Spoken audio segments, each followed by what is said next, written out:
Começar para mim um tique de mês também, me tem background militar, eu sou na Masir Vigorso, tenho último de uma aqui de minha carreira, qual como assim hobby cos, pero toch wat ik toch é feeling para ajuda, segurança, aí que eu algo que eu quero dembo, então é oportunidade de apresentar, como por dentro de contato com o Deo. Então, já não forma parte de curso de opleiding, qual uma forma mesmo, então me também take a step. O curso de babo mas toch stap mais adiante. Dus tem parte de segurança para o cliente. Tudo que rondo desse aí, já me tinha acabado de meu background militar, pero coisa mais em details, coisa mais chique, coisa que portava da visa, coisa não estava assim tanto importante. Pero que toch tem impacto muito grande toch para a parte de serviço para o cliente então para o bom mês também que como eu visa de mim mês de meu caráter mês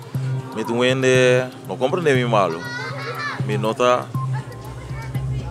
manipulador pero me tungai de meu caráter mês me tá protetor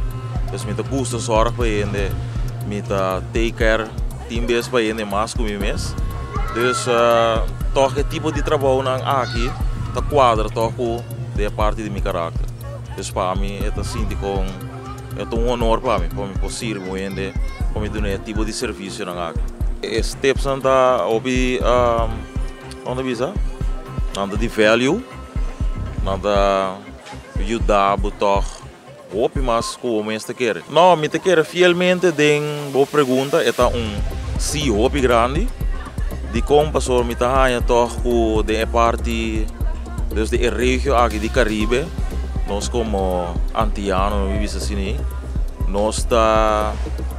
nós tem will nós tem gana assim ó because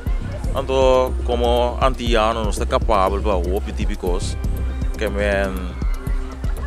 why not sempre vai como é parte de bodyguard porque tu me trabalho tu me leu opina sério para sobra bota base botin encargo como bodyguard para a segurança do cliente pero também o importante tá bom me se ter segurança para bom mês também então todos meses focando em balança